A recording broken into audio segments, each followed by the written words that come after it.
નમસ્કાર મિત્રો, આજે આપણે 20 મહત્વપૂર્ણ એમસીક્યુનો વિસ્તૃત ચર્ચા સાથે અભ્યાસ કરીશું.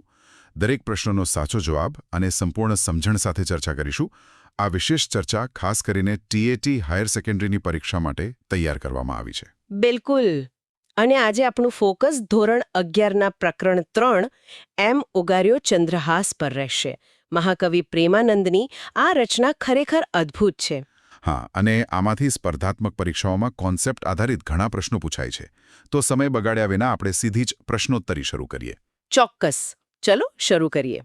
તો પહેલો પ્રશ્ન છે, પ્રેમાનંદનું મૂળ વતન કયું હતું? વિકલ્પો છે એ પાટણ, બી વડોદરા, સી સુરત અને ડી જૂનાગઢ. 2-3 સેકન્ડનો પોઝ. આનો સાચો જવાબ છે બી વડોદરા. હા, પ્રેમાનંદે પોતાની કૃતિઓમાં સ્પષ્ટ લખ્યું છે કે વીર ક્ષેત્ર વડોદરું, ગુજરાત પ્રાંત. આ માત્ર એક ભૌગોલિક માહિતી નથી, પરંતુ માતૃભાષા અને પોતાના પ્રદેશ પ્રત્યેનો તેમનો પ્રેમ દર્શાવે છે. સાચી વાત. હવે આગળનો પ્રશ્ન જોઈએ. પ્રશ્ન 2. પ્રેમાનંદના પિતાનું નામ શું હતું?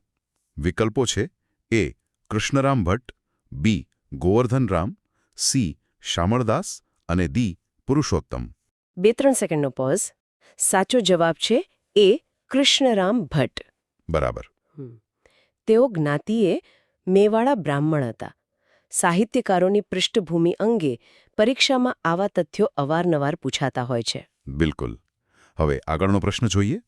પ્રશ્ન 3. પ્રેમાનંદ કઈ સદીમાં થઈ ગયા? વિકલ્પો છે એ 15મી, બી 16મી, સી 17મી કે ડી 18મી. 2-3 સેકન્ડનો પોઝ. આનો સાચો જવાબ છે સી 17મી સદી. 17મી સદી. હા, અને આ સમયગાળામાં જ તેમણે ઘણા મહાન આખ્યાનો રચ્યા. આ સમયને મધ્યકાલીન ગુજરાતી સાહિત્યનો સુવર્ણ યુગ પણ કહેવાય છે. ખૂબ સરસ. હવે આગળનો પ્રશ્ન જોઈએ. પ્રશ્ન 4. કાવ્યમાં વપરાયેલા અંબુજ શબ્દનો અર્થ શું થાય છે? વિકલ્પો છે એ આકાશ, બી કમળ, સી ચંદ્ર અને ડી સૂર્ય. 2-3 સેકન્ડનો પોઝ. આનો સાચો જવાબ છે બી કમળ. અંબુજ એટલે કમળ, રાઈટ? બિલકુલ. અંબુ એટલે પાણી અને જ એટલે જન્મ લેનાર. પ્રેમાનંદે ચંદ્રહાસના મુખ અને આંખોની સુંદરતા દર્શાવવા આ શબ્દ વાપર્યો છે. સમાનાર્થી શબ્દો માટે આ બહુ ઉપયોગી છે. સાચી વાત છે. હવે આગળનો પ્રશ્ન જોઈએ. પ્રશ્ન 5. કાવ્યમાં ચંદ્રહાસના મુખની સરખામણી કોની સાથે કરવામાં આવી છે? વિકલ્પો છે એ શશિબિંબ એટલે કે ચંદ્ર સાથે, બી સૂર્ય સાથે, સી તારા સાથે કે ડી અગ્નિ સાથે. 2-3 સેકન્ડનો પોઝ. સાચો જવાબ છે એ શશિબિંબ એટલે કે ચંદ્ર સાથે. વિષયા જ્યારે ચંદ્રહાસને જુએ છે ત્યારે તેના મુખને પૂનમના ચાંદ સમાન તેજસ્વી માને છે. અહીં ઉપમા અલંકારનો સુંદર અને અલંકારિક પ્રયોગ થયો છે. ચોક્કસ. હવે આગળનો પ્રશ્ન જોઈએ. પ્રશ્ન 6. કાવ્યમાં હય અને તોખાર શબ્દો કોના માટે વપરાયા છે? વિકલ્પો છે એ હાથી, બી સિંહ, સી અશ્વ એટલે કે ઘોડો કે ડી મોર. 2-3 સેકન્ડનો પોઝ. સાચો જવાબ છે સી અશ્વ એટલે કે ઘોડા માટે. એટલે આ વાહન માટેના શબ્દો છે. હા, ચંદ્રહાસ જે વાહન પર મુસાફરી કરીને આવ્યો હતો તે અશ્વ માટે આ વિશિષ્ટ શબ્દો વપરાયા છે. સ્પર્ધાત્મક પરીક્ષાઓમાં શબ્દભંડોળ માટે આ અગત્યનું છે. ખ્યાલ આવી ગયો. હવે આગળનો પ્રશ્ન જોઈએ. પ્રશ્ન 7. પત્રમાં ધૃષ્ટ બુદ્ધિએ પોતાના પુત્ર મદનને ચંદ્રહાસ સાથે શું કરવાનું ફરમાન આપ્યું હતું? વિકલ્પો છે એ સન્માન આપવાનું, બી લગ્ન કરાવવાનું, સી રાજ્યની બહાર કાઢવાનું કે ડી તેને મારી નાખવાનું એટલે કે વિષ આપવાનું. 2-3 સેકન્ડનો પોઝ. સાચો જવાબ છે ડી તેને મારી નાખવાનું એટલે કે વિષ આપવાનું. આ તો કથાનો બહુ મોટો ટર્નિંગ પોઈન્ટ છે. બિલકુલ. કપટી પ્રધાન ધૃષ્ટ બુદ્ધિએ પત્રમાં સ્પષ્ટ લખ્યું હતું કે પત્ર લાવનારને જોતા વેંત જ ઝેર આપી દેવો. આ જ ઘટના આખી વાર્તાનો મુખ્ય આધાર છે. સાચી વાત. હવે આગળનો પ્રશ્ન જોઈએ. પ્રશ્ન 8.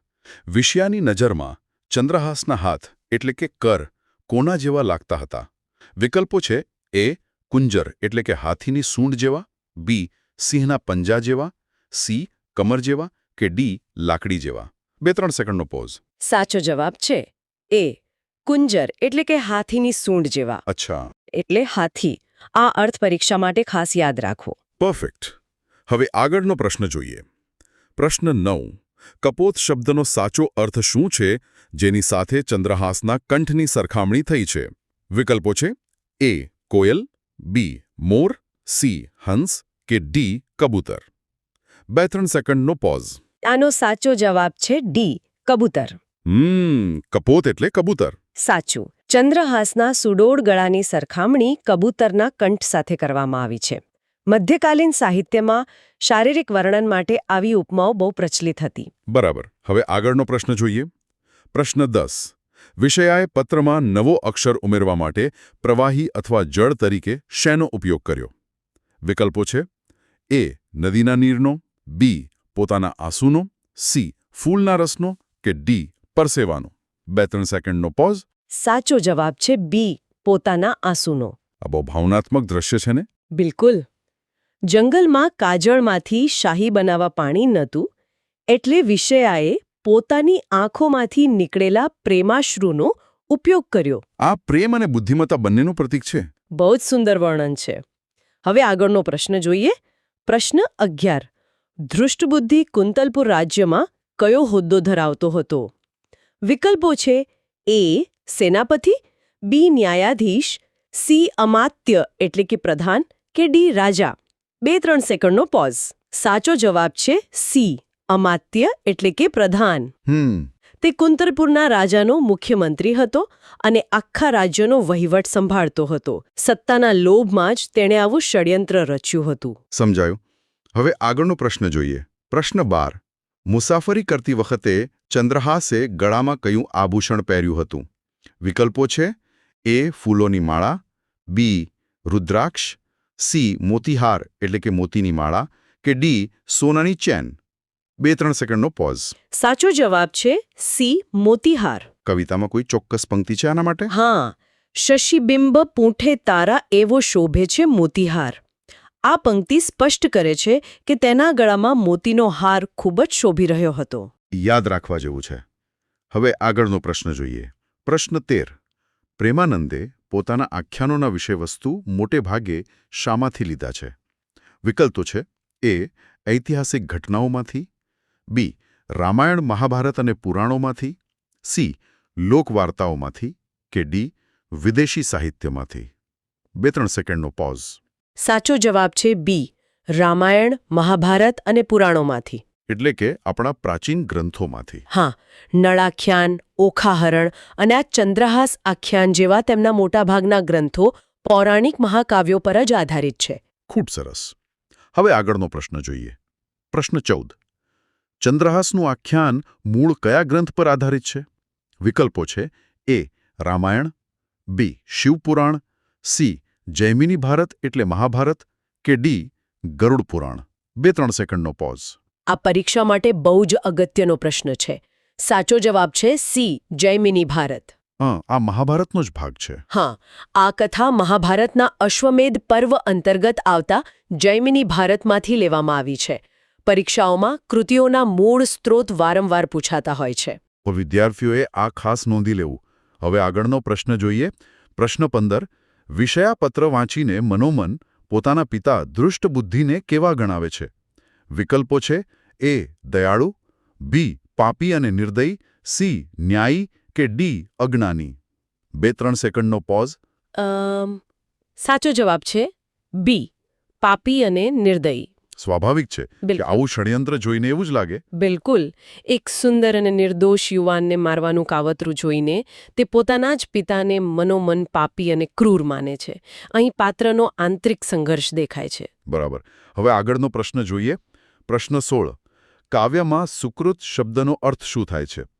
વિકલ્પો છે: એ ખરાબ કાર્ય, બી પુણ્ય એટલે કે સારું કાર્ય, સી સુંદર આકૃતિ કે ડી જપ તપ. 2-3 સેકન્ડનો પોઝ. સાચો જવાબ છે બી પુણ્ય. સુકૃત એટલે પુણ્ય. હા. સુ એટલે સારું અને કૃત એટલે કાર્ય. વિષયા વિચારે છે કે જેણે બહુ પુણ્ય કે સુકૃત કર્યા હશે તેને જ આવો સુંદર પુત્ર મળ્યો હશે. એ પણ સાચું. હવે આગળનો પ્રશ્ન જોઈએ. પ્રશ્ન 17. પ્રેમાનંદના આખ્યાનોની સાહિત્યિક વિશેષતા કઈ છે?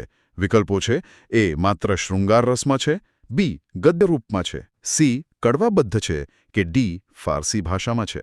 2-3 સેકન્ડનો પોઝ. સાચો જવાબ છે સી તે કડવાબદ્ધ છે. હા, કડવાબદ્ધ એટલે શું?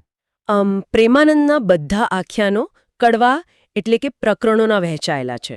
દરેક કડવાના 3 ભાગ હોય છે: મુખબંધ, ઢાળ અને વલણ. આ સાહિત્યનો બહુ જ અગત્યનો પ્રશ્ન છે. સમજાઈ ગયો. હવે આગળનો પ્રશ્ન જોઈએ. પ્રશ્ન 18. વિષયાએ નવો અક્ષર એટલે કે યા ઉમેર્યા પછી પત્ર ક્યાં મૂકી દીધો? વિકલ્પો છે: એ. જમીન પર, બી. પિતાના ખંડમાં, સી. પાછો ચંદ્રહાસની કમરે એટલે કે ભેટમાં, કે ડી. મદનના હાથમાં. 2-3 સેકન્ડનો પોઝ. સાચો જવાબ છે સી, પાછો ચંદ્રહાસની કમરે. અચ્છા, જેથી કોઈને શંકા ન જાય. બિલકુલ. વિષયાએ બહુ ચાલાકીથી પત્ર જ્યાંથી કાઢ્યો હતો ત્યાં જ ચૂપચાપ પાછો બાંધી દીધો, જેથી કોઈને ખબર ન પડે અને ચંદ્રહાસનો જીવ બચી જાય. બહુ જ બુદ્ધિશાળી પાત્ર છે. હવે આગળનો પ્રશ્ન જોઈએ. પ્રશ્ન 19. વિષયાએ અક્ષર લખવા માટે શાહી એટલે કે કાજળ ક્યાંથી મેળવી? વિકલ્પો છે: એ. ખિસ્સામાંથી, બી. નેત્ર એટલે આંખમાંથી, સી. કલમની દવાતમાંથી, કે ડી. ફૂલમાંથી. 2-3 સેકન્ડનો પોઝ. સાચો જવાબ છે બી, નેત્ર એટલે આંખમાંથી. જંગલમાં બીજો કોઈ વિકલ્પ ન હોવાથી વિષયાએ પોતાની આંખોમાંથી કાજળ કાઢીને તેનો શાહી તરીકે ઉપયોગ કર્યો. આ પરિસ્થિતિનું બહુ વાસ્તવિક ચિત્રણ છે. કવિની કલ્પના ખરેખર અદ્ભુત છે. હવે આગળનો પ્રશ્ન જોઈએ. આપણો છેલ્લો પ્રશ્ન 20. વિષયા જ્યારે ઊંઘતા ચંદ્રહાસ પાસે પહોંચી ત્યારે તેની માનસિક સ્થિતિ કેવી હતી? વિકલ્પો છે: એ. ક્રોધિત, બી. ભયભીત અને સંકોચવાળી, સી. ઉદાસ, કે ડી. અહંકારી. 2-3 સેકન્ડનો પોઝ. આનો સાચો જવાબ છે બી, ભયભીત અને સંકોચવાળી. જંગલમાં કોઈને જોવાનો ડર તો હોય જ. હા, જંગલમાં એક અજાણ્યા પુરુષને એકલો જોઈને અને કોઈ જોઈ જશે એવા ડરથી વિષયા સંકોચ અને ચોર પગલે આગળ વધી રહી હતી. બરાબર છે. અહીં આ કથા અને આજના પ્રશ્નો પરથી એક ઊંડો વિચાર કરવા જેવો છે. જરા વિચારો, માત્ર એક અક્ષર, પેલા પત્રમાં લખેલા વિષ્ણુ વિષયા થઈ જવું, કેવી રીતે એક નાના અમથા બદલાવે મૃત્યુના ફરમાનને જીવનમાં અને નફરતને પ્રેમમાં બદલી નાખી. પ્રેમાનંદની આ જ ખૂબી હતી. તેઓ શબ્દોથી જાદુ કરતા. આજના ડિજિટલ યુગમાં પણ આપણે વિચારવું જોઈએ કે આપણા એક શબ્દની તાકાત કોઈની જિંદગીમાં કેવો પ્રભાવ પાડી શકે છે. જો વિડીયો ગમ્યો હોય તો લાઇક, શેર અને સબસ્ક્રાઇબ કરવાનું ભૂલશો નહીં. વધુ આવી જ શૈક્ષણિક માહિતી માટે અમારી ચેનલ સાથે જોડાયેલા રહો.